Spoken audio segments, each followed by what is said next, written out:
আজ সকাল 8:20 নাগাদ পশ্চিমবঙ্গের প্রাক্তন মুখ্যমন্ত্রী এবং কমিউনিস্ট পার্টির বর্ষীয়ান নেতা শ্রী বুদ্ধদেব ভট্টাচার্য পরলোক গমন করেছেন। এই দুঃখের সংবাদে আমরা অত্যন্ত মর্মাহত।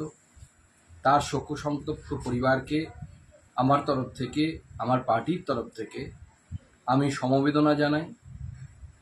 মাননীয় বুদ্ধদেব ভট্টাচার্য পশ্চিমবঙ্গের অন্যতম জনপ্রিয় রাজনীতিবিদ ছিলেন।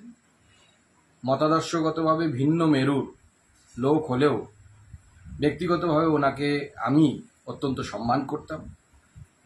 তার ঈশ্বরের কাছে প্রার্থনা করি তার আত্মার সদ্গতি হোক এবং তার পরিবারকে এই দুঃখের সময়ে, এই কষ্টের সময়ে ঈশ্বর যেন শক্তি প্রদান করে এবং পরিবারের প্রতি আমি আবার আমার সমবেদনা জানাই।